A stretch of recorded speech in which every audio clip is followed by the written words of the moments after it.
Reginaldo, obrigado por topar falar comigo. Né? Você é um amigo, nós somos amigos há 30 anos, mais de 30 anos, né?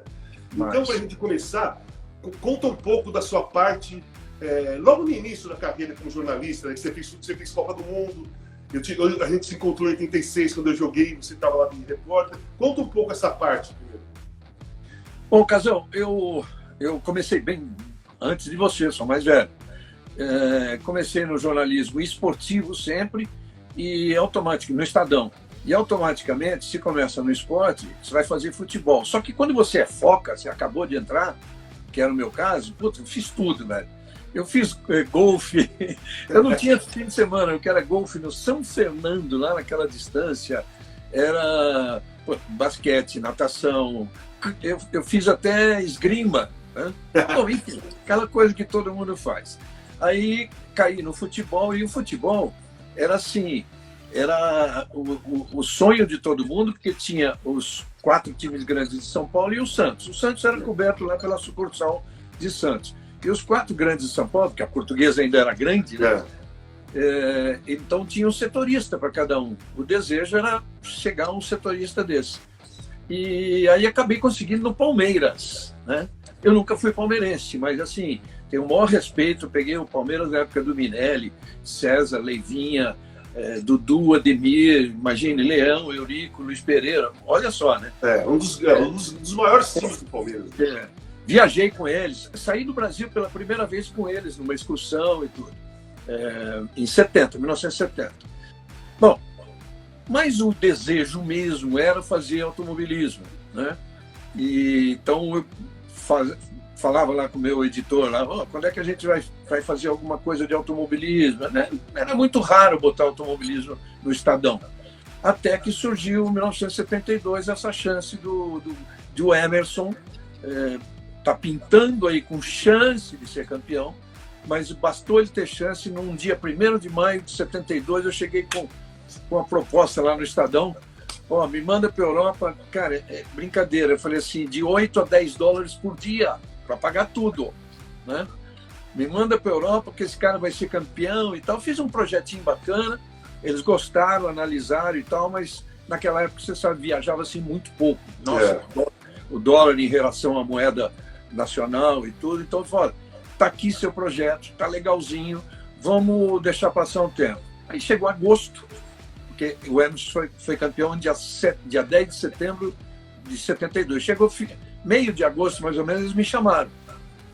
Tiramos aquele seu negócio da gaveta lá, acredito, você tinha razão, o cara vai ser campeão, então vamos embora. Então vamos lá, vamos estudar. Eles tinham uma corrida antes dessa decisão do campeonato, uma corrida extra na Inglaterra, que não valia pontos, eram 2 semanas antes. Eu falei, então você já vai para essa e começa a fazer matéria. E aí que eu comecei num negócio que eu nunca mais parei. Para você ter uma ideia, quando eu apresentei o plano em maio, eu tinha certeza que ia ser aprovado. Marquei meu casamento para 24 de junho, para a gente ir em seguida, eu com a minha mulher. Na correria. Então, casamos, ela tirou férias do jornal, que ela também trabalhava no Estadão, a gente casou, passou o tempo, eles não aprovaram, terminaram as férias dela e eles aprovaram.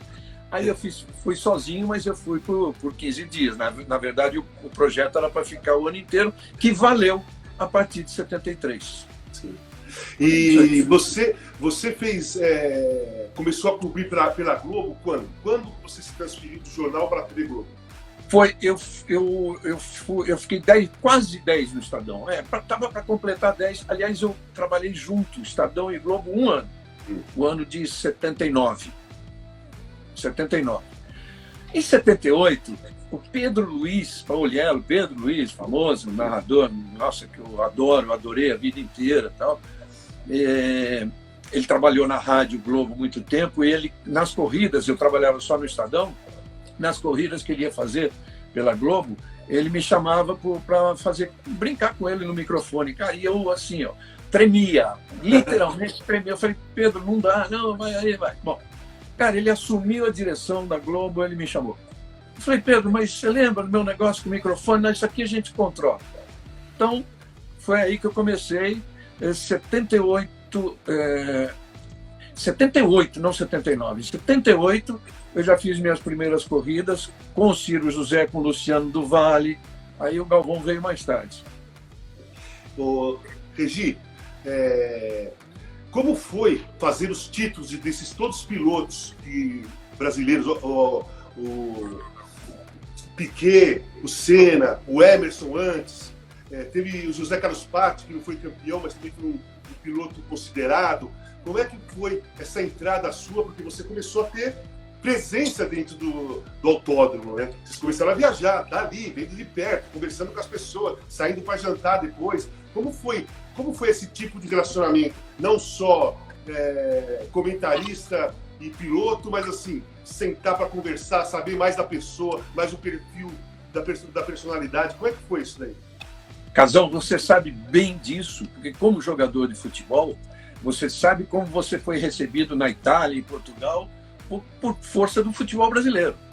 E eu, quando o Emerson ganhou, o cara falou assim, cara, Brasil, né, ganhando o campeonato do mundo. Logo tinha o Wilsinho já correndo, logo em seguida entrou o Moco. Todo mundo muito bom, muito competitivo. Eu entrei, bem recebido. Tá bom, esse cara é do Brasil, vamos lá, vamos ver qual é a dele.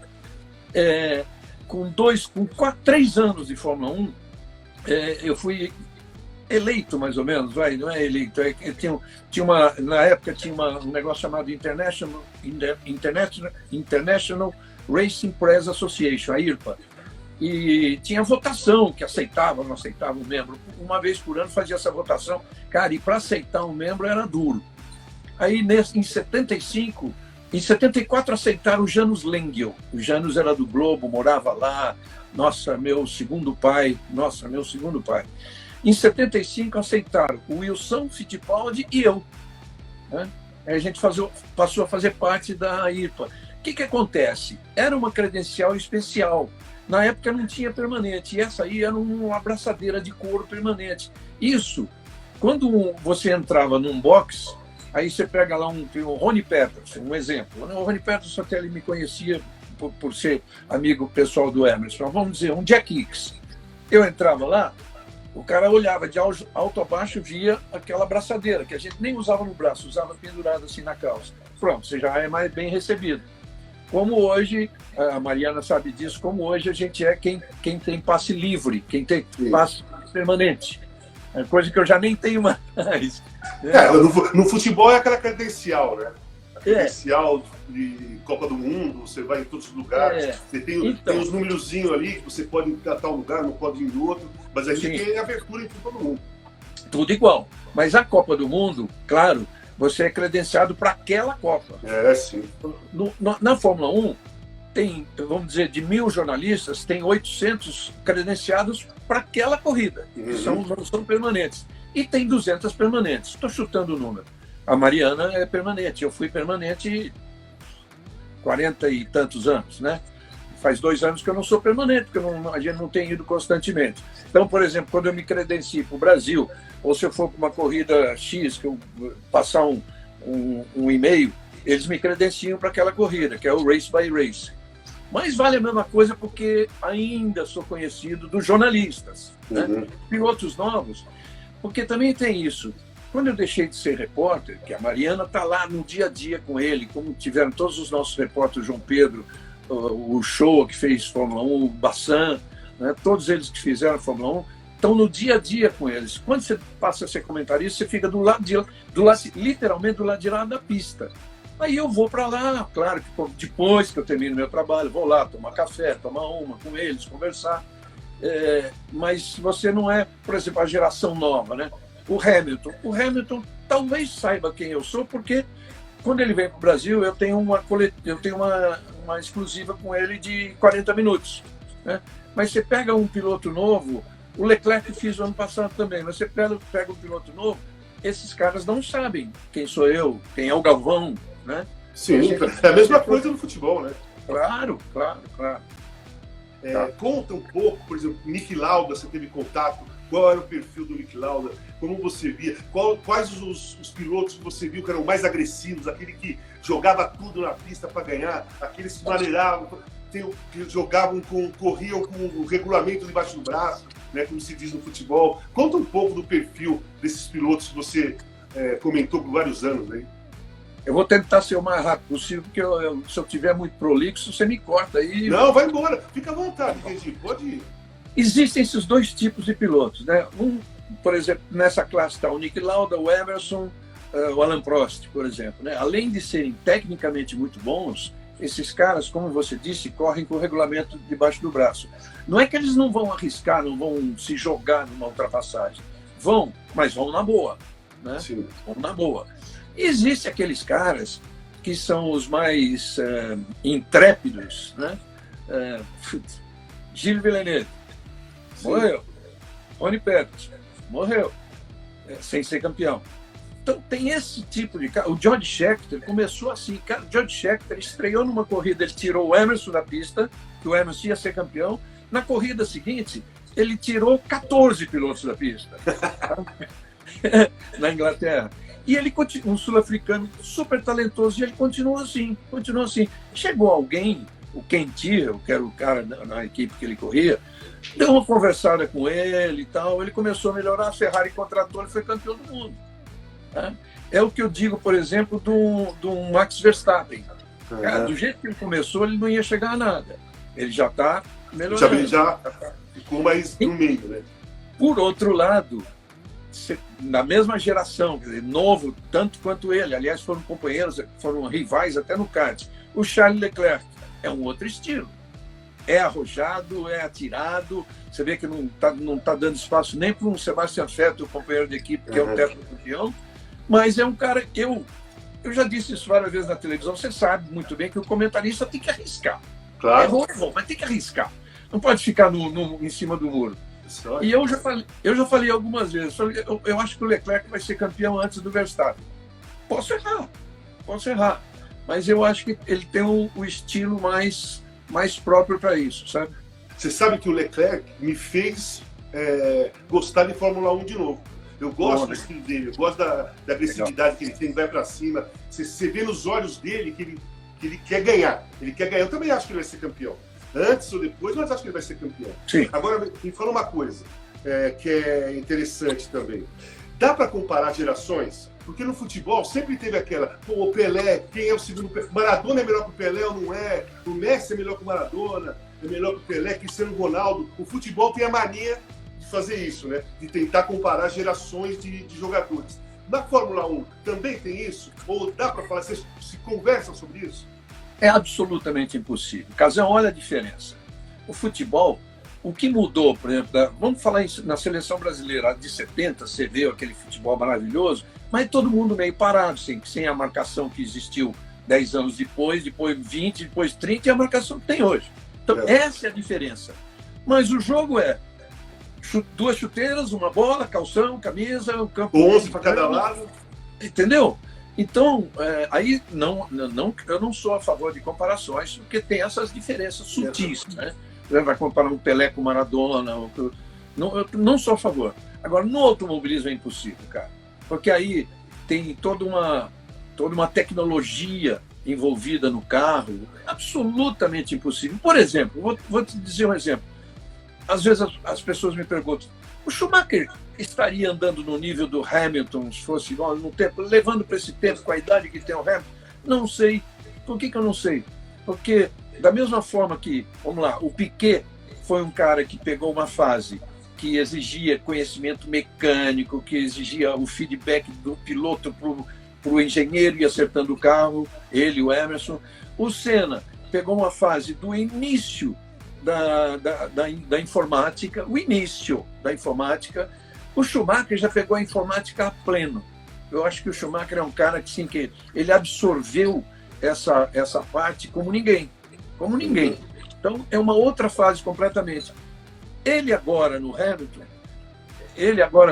com o Hamilton, num carro do Hamilton, por exemplo, seria muito diferente, embora a informática seja praticamente a mesma, claro, evoluída e tal. Mas você vê, os carros são outros. Pô. Ele entrou, ele parou, ele voltou, ficou 3 anos na Mercedes, tá? Não era essa Mercedes, mas a Mercedes ganhou uma corrida com o Rosberg e o Schumacher não ganhou nenhuma. Ô, Regi, me fala o seguinte, quais foram as rivalidades mais legais que você viu na Fórmula 1? As disputas, aqueles caras que faziam a corrida, mas eram rivais, né? Disputavam mesmo. Quais foram as rivalidades mais legais para você? Vamos lá, por tempo, assim, do meu tempo, do meu início, tinha uma rivalidade bem legal, que era dentro da Ferrari, Niki Lauda e Clay Regazzoni. O Lauda era muito superior ao Clay Regazzoni, mas o Regazzoni, o próprio nome diz, Regazzoni, então a torcida italiana era toda dele, embora ele fosse suíço, né? Mas o Lauda era melhor. Então o Lauda começou a driblar, e no ano o Regazzoni estava na frente, isso em 74. Aí ele passou na frente do Regazzoni, enfim, terminou o campeonato em 74. Mas em 74, o Emerson surpreendeu essa grande Ferrari graças a essa briga entre os dois, e o Emerson foi campeão. Ele foi bicampeão. Em 75, era a mesma dupla, Regazzoni e Lauda, aí o Lauda foi campeão, aliás, em Monza, né? Aí, pronto, passou a ser o Lauda, o grande ídolo da Ferrari. Vamos lá, Lauda e Regazzoni. Mais adiante, Jack Stewart e Emerson, eles eram amigos, sabe? Rivais de pista, mas eram bem amigos. Bem amigos. Vamos lá. Aí acho que a gente tem que pular um pouco mais adiante, tem a do James Hunt e Niki Lauda. Não foi uma grande rivalidade na vida real, mas valeu muito pelo fato de cada um ter uma personalidade completamente diferente, valeu muito como roteiro de cinema. Então o Rush é um filme espetacular. Mas aí vai adiante, a gente chega no que é a maior rivalidade de todas, é Senna e Prost. Isso é disparado, não tem... A maior rivalidade você já viu. É a maior que eu já vi. Você acompanhou de perto isso. De perto. Deixa eu te perguntar uma coisa, a nossa profissão é a mesma, comentarista. E muitas vezes o jogador não aceita o comentário ou a crítica do comentarista, né? Você teve problema de incompatibilidade com pilotos porque não entenderam, não aceitaram a sua crítica? Quando você fazia elogio, tudo beleza. Mas o dia que fazia crítica, não gostava. Você teve incompatibilidade com pilotos? Tive. E olha só, o cara só chamava Ayrton Senna. Só, né? Então, tive. No início de carreira dele, na Toleman, olha só. Porque até então, nenhum piloto com quem eu tinha trabalhado, brasileiro, que tinha acesso às informações no Brasil, ninguém tinha me cobrado nada. Não é bem cobrado, mas pô, o que você quis dizer com isso? O Ayrton, no primeiro ano de 84, eu escrevi uma coluna, eu escrevia no Estadão, uma coluna muito bacana. Eu já estava na Globo, mas continuei escrevendo coluna no Estadão. Eu fiz uma comparação muito bacana dele com Gilles Villeneuve. Gilles Villeneuve, um dos maiores ídolos da história da Fórmula 1, que batia muito porque era um cara, atrevido mesmo nas coisas. Sim. Agressivo, né? Eu fiz essa comparação depois de um acidente do Senna em Detroit e ainda terminei dizendo assim, mas no cômputo, no primeiro ano de Fórmula 1, Senna bateu bem menos. Bom, tô lá eu numa corrida na Áustria, uns 2 meses depois, cara, ele me vem com o recorte do jornal. Assim, desculpa, eu não estou te cobrando nada, cada um vai fazer escrever e achar o que acha, mas me diz o que você quis dizer com isso aqui. Eu falei, assim. Ah, bom, entendi. Tá. Entendeu? Mas aí eu também entendi que ele era um cara assim. Passa o tempo, vem aquele sucesso todo, eu me tornei muito mais amigo dele. Quando ele foi contratado pela Lotus, eu fui o único presente na assinatura do contrato num escritorinho pequenininho no centro de Londres, né? Fui eu com o cinegrafista da Globo, a gente fez, estava o Ayrton, o Armando Botelho, que era o manager, empresário e tio dele, e o Peter Warr, que era o cara da Lotus. Ele assinou esse contrato com a Lotus, a gente filmou, fez entrevista, tudo, e na Europa existe um negócio muito bacana que chama-se o embargo, né? No Brasil acho que existe, mas não sei se os caras respeitariam. É um embargo. Eu fiz aquilo, tudo gravadinho, mas não podia botar no ar antes do dia tal, a hora tal. Bom, né? Então eu fui o único. Você vê que tinha um relacionamento muito bom. Então. Lotus Preta. Primeira vitória dele. em Portugal, a Lotus Preta, pô, aquele abraço, aquela coisa, tá, vai indo. Que era lindo, hein, Regi? Aquela Lotus Preta era maravilhosa. O carro de pintura mais bonito que já teve. Bom, passa o tempo e o Piquet lá presente. Tá? E o Piquet, todo mundo sabe que trabalhar com o Piquet, se trabalha muito bem com ele quando você adquire a confiança dele. E eu cheguei sem essa confiança, sofri. Claro que sofri. Sofri 1 hora esperando o Piquet falar comigo. Tá? Até um dia que ele... Eu desviei um pouquinho do assunto, mas eu vou voltar lá. Até um dia que ele me viu esperando lá na frente da Brabham, ainda era Brabham, e ele me viu esperando lá, então ele veio, ele estava numa reunião, ele interrompeu a reunião, veio até onde eu estava, olha só como é importante o feedback. E ele disse o seguinte, olha, meus amigos, porque ele não vinha ao Brasil, né? Ele morava lá e se dedicava só àquilo. Meus amigos lá do Brasil, eu até eram amigos meus também, o Chico Rosa e o Eduardo Silva. Meus amigos lá do Brasil me falaram que você está fazendo um trabalho muito bom. É um cara muito interessado que está aqui para aprender e fazer um trabalho bom. Eu falei, bom, obrigado. Então, velho, não tem espera mais para você. Chegou, você manda avisar, eu paro o que eu estiver fazendo para vir falar com você. Esse é o Piquet. Então, eu passei a ter um relacionamento muito bom com ele. Aí, voltando ao Senna, ele começou, eu acho, não sei se é natural, mas ele começou a sentir, porque todo mundo muita gente ainda tinha dificuldade com o Piquet e eu não tinha mais. Então, ele ficava com esse raciocínio na cabeça e ele, tanto é verdade que ele teve isso, não vou chamar de ciúme, mas ele teve essa coisa assim, que um dia, campeão mundial de 88, voltando sentados juntos no assento da Aerolíneas Argentina, chegando, descendo já no Brasil, a gente conversou sobre uma série de coisas, que eu já tinha tido um probleminha com ele. Ele falou, pois é, uma das coisas assim é que você sempre teve muito mais paciência com o Piquet. Eu falei, não é isso. Com você nunca teve que ter paciência. Você mora na minha cidade, saímos juntos para jantar, saímos juntos para jogar tênis. O Piquet mora em Brasília, eu vejo ele só nas corridas.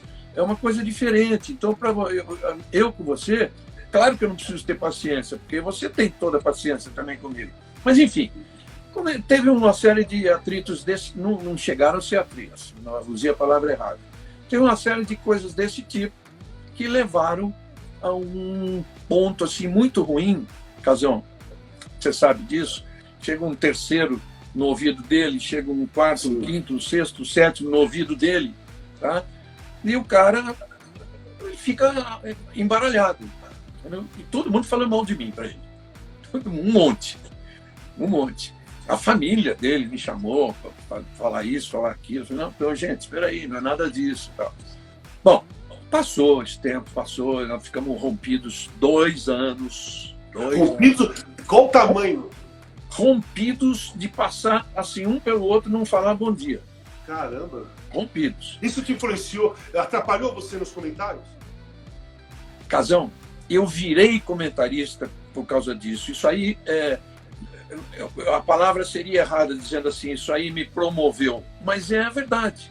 Porque já que ele não falava mais comigo como repórter, a Globo teve que contratar outros repórteres, foi assim que o Cabrini veio trabalhar lá, e outros que trabalharam nessa fase, porque depois aí, uma outra fase já uma série de repórteres que a gente já são amigos nossos até hoje. E eu passei a ser comentarista, exatamente por causa disso. Então eu fui, na verdade, promovido. E nessa coisa com o Senna, nossa, a retomada aí, aliás, a Mariana sabe disso, o Jaime teve uma importância fundamental nisso, entendeu? De refazer essa coisa, porque todo mundo via, tipo, não é possível, cara. Eu sei quem é você, eu sei quem é ele, por que vocês não... O Galvão tinha uma frase muito engraçada. O Galvão sempre me falou assim, puta, você tem uma cabeça complicada, né? Você é todo cheio de... Não de melindres, mas cheio de... Ficar pensando demais, né? Você tem que simplificar mais e não sei o que. Aí ele virou para mim um dia, quando a gente eu estava brigado com o Senna, ele falou assim, é por isso que vocês se bateram um com o outro. Ele tem cabeça complicada igual a sua.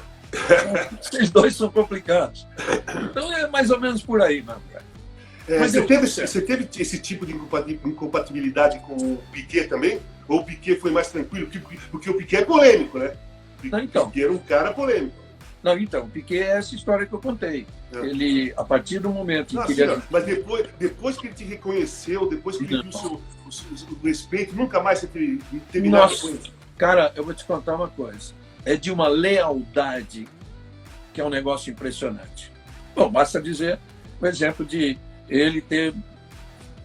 Ele me deu, mas na verdade ele disse que eu que mereci, porque de uma roda de 40 jornalistas entre portugueses, brasileiros e italianos que estavam em torno dele uma vez no GP da Hungria, ele não estava correndo mais, estava o Nelson correndo. E ele falou um negócio e tal, a turma se dissipou tal, e eu fui o único que voltei aonde ele estava. Eu falei, escuta, você falou aquela coisa ali, eu queria que você me explicasse melhor. Ele falou assim, você foi o único, então você vai ser o cara que vai ter esse negócio que eu vou te dar. E foi aquela história toda do Nelson. Então ele me deu isso assim, de uma forma, ele escolheu, eu posso ter merecido mesmo, mas ele escolheu até com fidelidade, sabe? Dessa nova geração, fora o Hamilton, o Leclerc também, você vê vários pilotos que vão competir, vão ser rivais, como tinha antigamente, 2, 3, 4 caras, pilotos tendo rivalidade e podendo ser campeão. Você vê na Fórmula 1, em algum momento, outros pilotos chegando à possibilidade de ser campeão? Vejo. Claro que a grande rivalidade do momento é essa que você falou, Verstappen e Leclerc, e ainda bem, graças a Deus, dois caras da mesma idade ali, né? Mas vejo, sim. O Vettel não está morto, entendeu? O Vettel é um tetracampeão, é um cara que ele tem condição de se recuperar. Ele abalou um pouquinho a cabeça dele o fato de chegar um jovem como o Leclerc assim, mandando. Mas, pô, essa história é uma repetição, pô. Na McLaren, em 2007, o Alonso era um bicampeão para ser tri, chegou o Hamilton estreando e foi a mesma coisa, entendeu? Bateram a cabeça, a equipe acabou perdendo o campeonato por causa disso e tudo. Mas eu vejo, sim, alguns caras em condições lá, dos novos, né? Tem pilotos muito bons. Você sabe, Casão, que a Fórmula 1, além de tudo, o automobilismo em geral, ele tem um aspecto assim de muita ingratidão com o próprio cara. Que você, além de ter talento, você tem que ter a sorte de estar no lugar certo, no momento certo, tem que dar tudo certo. É um negócio, cara, quantos caras maravilhosos passaram pela Fórmula 1 sem ter conseguido ganhar um título, né? Caras fortes, estavam no lugar. Ele mudava de equipe, a equipe que ele estava era campeã. Ele voltava para lá, a equipe onde ele saiu era campeão. O Carlos Reutemann foi um caso desse, né? Então, eu vejo sim. Tem caras novos lá com um bom potencial. Por que nós não tivemos mais pilotos? Teve o Rubinho, teve o Massa, mas o Brasil não fez mais pilotos assim que chegaram e foram para lá podendo ser campeão do campeonato, não ganhar corridas. O Rubinho ganhou corridas, o Massa também, mas nenhum dos dois. Acho que o Massa chegou a ficar mais próximo, fora o Rubinho que deixou o Schumacher passar cada vez, que eu não concordo com aquilo, eu não aceito aquilo. Por que não se faz mais piloto brasileiro desse tipo? E por que você acha que os dois, tanto o Massa como o Rubinho, não conseguiram ser mais disputar mais seriamente a possibilidade de ser campeão? Eu vou começar pela segunda, que é mais fácil, mais rápido responder. O Rubinho, porque teve um cara chamado Schumacher do lado. O Rubinho foi 2 vezes vice-campeão. Ele podia ter sido campeão, mas era o Schumacher. Além de ser o Schumacher com categoria e tudo, era o Schumacher dono da equipe. É uma equipe. Ele formou aquela equipe, ele renovou a Ferrari para trabalhar para ele. Ponto. O Massa, cara, ele teve tudo e teve mérito para ser campeão em 2007 e 2008. Em 2007, esses dias até fazendo a live com ele, eu lembrei desse aspecto. A Ferrari tinha decidido que quem chegasse em Monza, a 13ª corrida do ano, na frente, entre o Massa e o Raikkonen, seria o cara com preferência para privilégios, até para ser campeão do mundo, que acabou acontecendo, que o Massa deu a posição para o Raikkonen ganhar a corrida e o campeonato. Aí é uma coisa bem natural. Aí não é que ele deixou passar, porque era assim, ou passa e ganha o campeonato, ou a Ferrari perde o campeonato.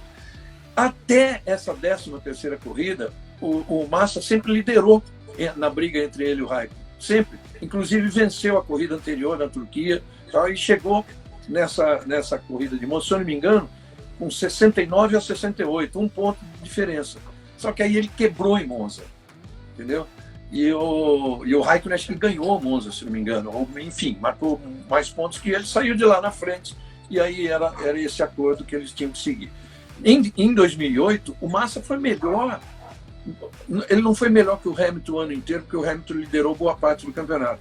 Mas quando a Ferrari se encontrou, o Hamilton estava perdido. O Hamilton, se não fosse uma quebra na Hungria, faltando 3 voltas para terminar, não fosse aquela bomba de gasolina presa em Singapura, que ele saiu antes da hora, porque a Ferrari resolveu estrear naquela corrida uma sinalização eletrônica e o cara apertou o botão verde e saiu frações de segundo antes do box, coitado do mecânico. Não fosse isso, porque o campeonato foi definido por 1 ponto. Se não fosse isso, o Massa chegaria ao Brasil precisando de um 4º ou um 5º lugar, como chegou o Hamilton, entendeu? Não precisaria nem da vitória. Então ele teve 2 grandes chances. Qual era a primeira parte da pergunta? Eu inverti. Boa, agora você me complicou, hein? Fala. Não, eu sei. Por que não chegaram outros pilotos? Sim, exatamente. Tá. Aí, nós tivemos no Brasil grandes fábricas de pilotos que eram os carros monopostos, Fórmula, de base mesmo. A Volkswagen foi a primeira que fez uma Fórmula V. Depois, a Fórmula Ford, perdão, foi a primeira, que a Fórmula Ford existe no mundo inteiro. A Volkswagen fez a Fórmula V, a Chevrolet fez a Fórmula Chevrolet, a Renault fez a Fórmula Renault, cada um no seu tempo. E o Massa criou a Fórmula Fiat. Tá? Todas essas coisas, por exemplo, tinha a V e a Super V, que já eram promoção. Sim. O Piquet saiu da Super V. Na Super V que ele se fez como piloto. Né? Todas essas categorias não existem no Brasil há muito tempo, uma categoria de base. Então, o menino sair do kart com 13 anos, ele não tem onde correr, a não ser ir correr de kart na Europa. Sim. Tudo bem, se o pai dele tem dinheiro, ele vai. Só que ainda assim, ele vai ficar longe da família, do pai, da mãe, da namoradinha, dos colegas de escola. Tudo isso abala muito a cabeça de um moleque que não tem essa estrutura ainda. Então, esse é o grande problema nosso. Nós não temos ainda essa categoria, mas então vai demorar um tempo para surgir pilotos brasileiros em condições de disputar um título mundial. Não tanto, porque alguns desses kartistas que saíram do Brasil com 13, 14, a vontade era tão grande que eles superaram essa falta de estrutura e estão lá. Venceram no kart e já estão no automobilismo hoje. Tá? O Caio Collet, tem outros, tem o Felipe Drogovic, tem meu Deus, que pertence à escola da Ferrari, tá? Tem o Enzo Fittipaldi, que fez uma outra história, ele veio do automobilismo americano, mas está lá, o Gianluca Petekoff, que eu estava tentando lembrar.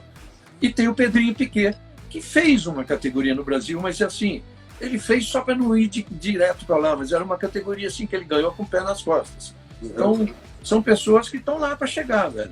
Eles vão chegar. Tem 2 que já estão lá. O Sete Câmara e o Pietro Fittipaldi. Sim. Nós 2 temos algumas semelhanças no nosso trabalho. Então, eu vou começar por... Quanto tempo você trabalhou com o Galvão? Começa por aqui, ó. Quanto tempo você trabalhou com o Galvão? Assim, viajando, fazendo corridas e tudo mais. O Galvão entrou na Globo em 82. Tá? Ele não fez corrida ainda em 82. Em 82 acho que ele fez as últimas corridas só do ano. Mas desde 82 a gente não parou mais. A gente não parou até o ano passado. Quantos anos foram isso aí? 38. 38 anos juntos. Tem um negócio muito legal, Casa.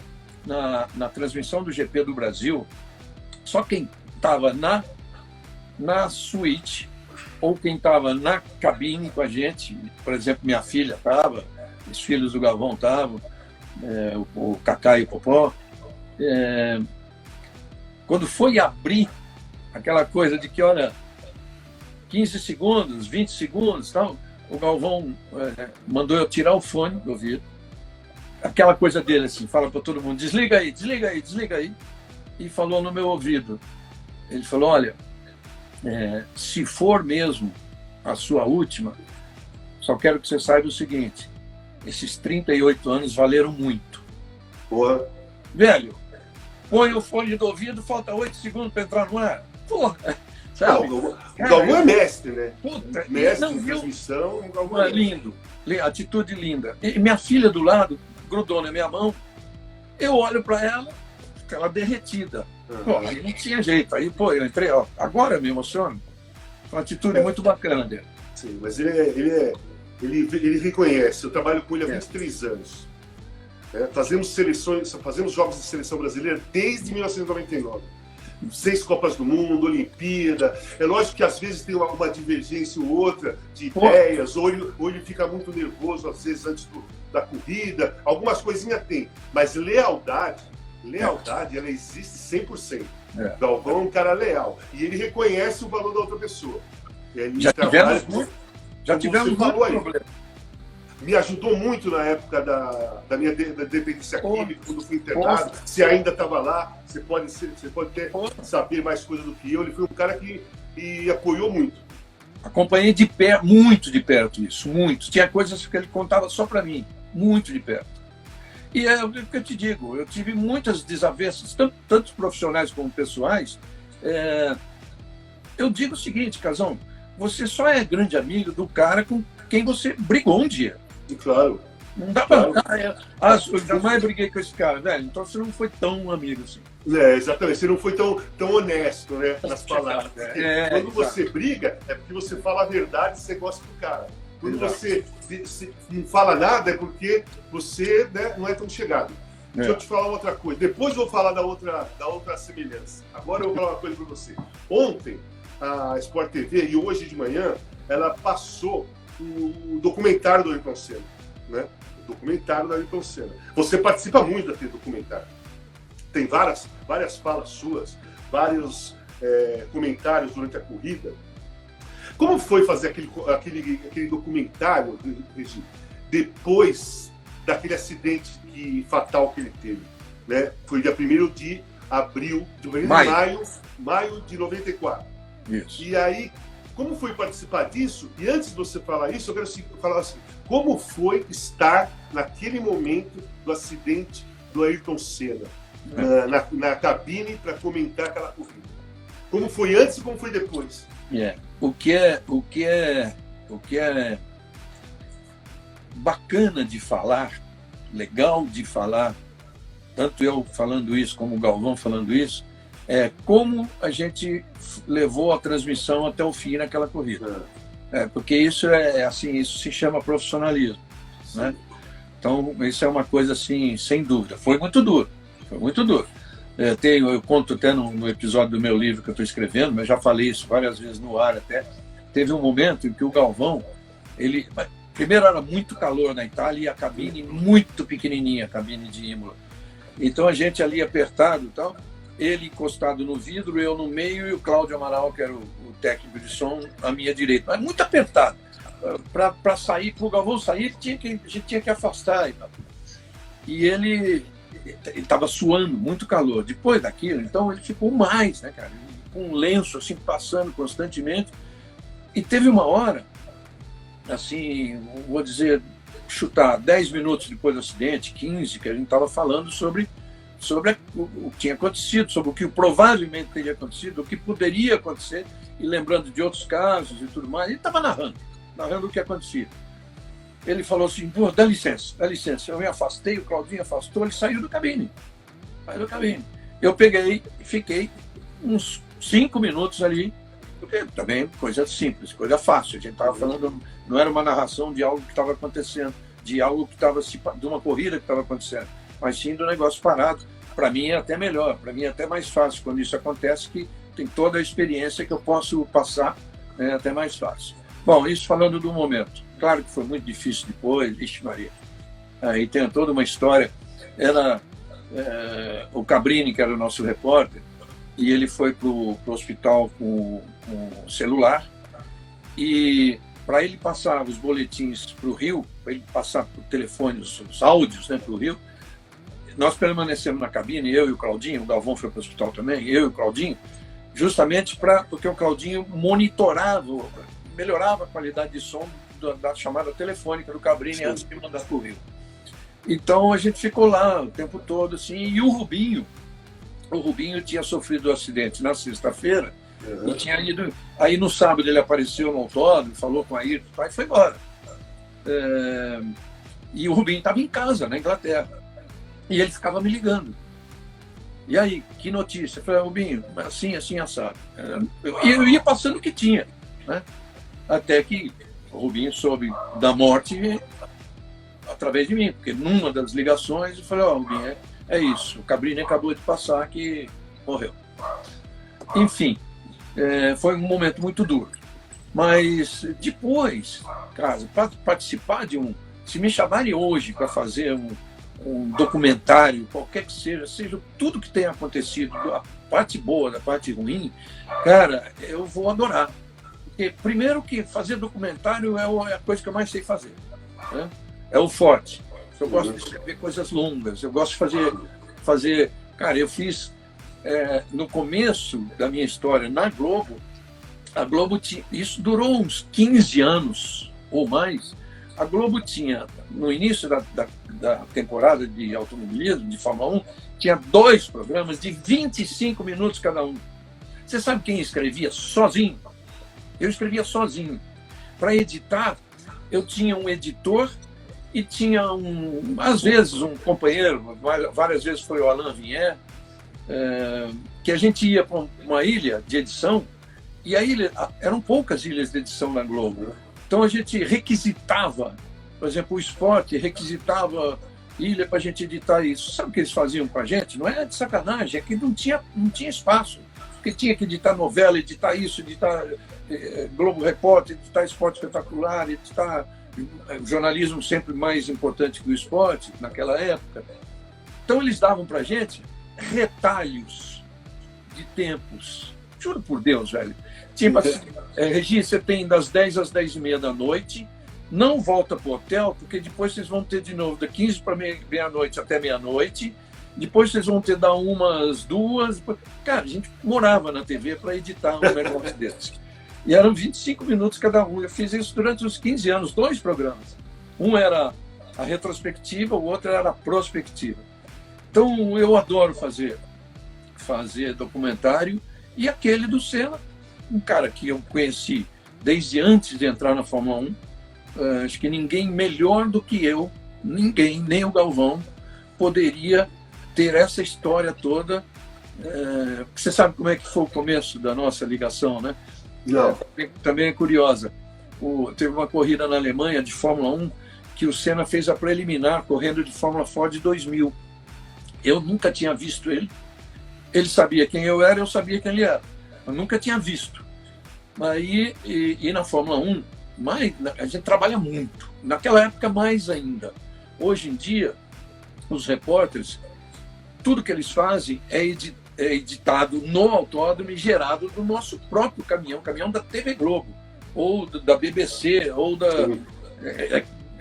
de lá.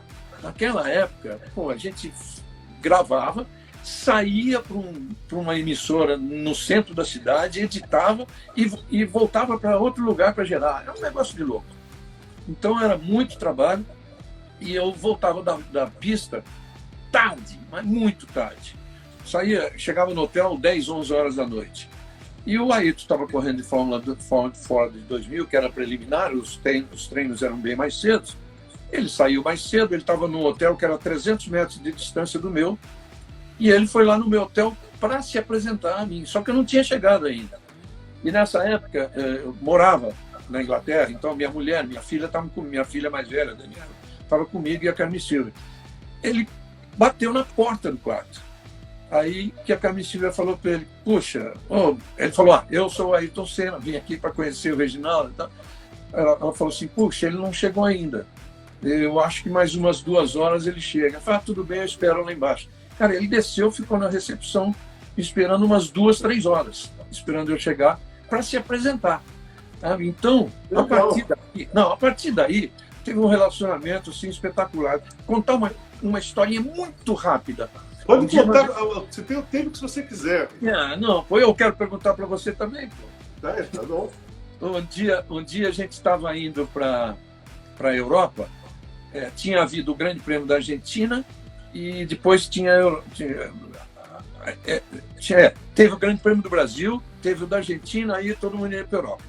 Então, esse voo que nós pegamos no Rio, no Galeão, eu e o Ayrton, estava vindo da Argentina, depois de um Grande Prêmio, que os pilotos tinham ficado lá 3, 4 dias passeando na Argentina, e estava vindo da Argentina, tinha uns 10 pilotos na cabine da classe executiva lá. Aí o Ayrton entrou no avião, não cumprimentou nenhum, sentou no fundo lá junto comigo, meu assento do lado dele lá, sentou, eu falei para ele assim, cara, você ficou doido? Você passou por Alboreto, Patrese, De Césares, fulano, você não falou nada e viemos aqui sentar. Ele olhou assim, falou assim, puta, é isso que eu quero de um amigo. Quando você achar que eu fizer alguma coisa errada, me fala. Levantou e foi lá conversar com os caras. Então esse relacionamento existir foi muito forte. Deixa eu te falar uma coisa. Vamos falar do outro lado, da outra semelhança? Fala seu lado da família roqueira, né? Tem a família Reginaldo Leme, tem um lado do rock bem forte. Hã? Não, fora o Dinho Leme, né? Então, fora o Dinho, essas histórias que eu quero que você for. O seu irmão, sua, fala um pouquinho, para quem não sabe. O maior baterista de rock que o Brasil já teve, tenho certeza que todo mundo acha isso. Hoje, quando eu converso com algum cara assim, do pessoal do Skank, pessoal do Jota Quest, que eu tenho relacionamento, eles falam, puta, você é irmão do Dinho, velho, do Dinho, aquela coisa, aquela reverência. Né? E graças a isso, era a época dos Mutantes, então a gente conviveu demais, mas conviveu, Casão, era o seguinte, era 365 dias, a gente estava 200 juntos, entendeu? Rita, Arnaldo, Sérgio, Liminha, Dinho, eu, minha mulher e outros amigos em comum. Casa na Cantareira, cada um de nós comprou um terreno na Cantareira. O Arnaldo foi o primeiro a construir. A Rita, ela tinha o dela, vizinho do meu. Aí quando ela foi construir, ela comprou, muitos anos mais tarde, ela comprou o meu para fazer uma casa maior, enfim. Então a gente vivia muito lá, nós já tínhamos amigos que moravam na Cantareira, um cara chamado Barão, que era dono de uma papelaria Barão no shopping Iguatemi. Roqueiro, desses roqueiros raiz, assim, o cara vivia na Cantareira, na Serra. Cara, vivi essa fase toda extremamente musical. Eu já era maravilhosa, né? Uma fase ótima do rock brasileiro.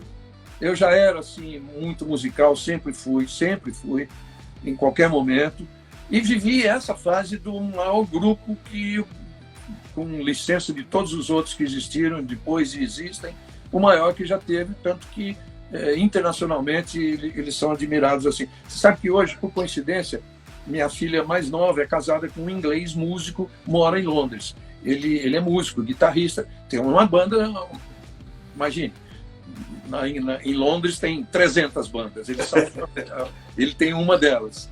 Tem 3 ou 4 discos gravados, mas é aquela coisa, aquela competição muito grande. Ele chama Paul e é de Liverpool. Nossa, será? Cara, quando a Camila contou para ele que o Dinho era meu irmão, o cara enlouqueceu. Na primeira vez que ele veio ao Brasil, ele queria conhecer o Dinho de todo jeito. O cara é inglês, sabe? Os Mutantes são conhecidos no mundo inteiro. Os Mutantes é respeitado no mundo inteiro, assim como são os Jogos Baianos. São dois grupos que fora do país têm um reconhecimento enorme. Todo mundo, inclusive o disco Acabou Chorar, por um tempo pela revista Rolling Stones, é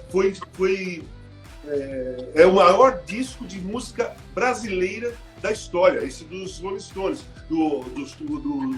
Novos Baianos. E os Mutantes também, muitas bandas, muitos músicos têm referência dos Mutantes, cara.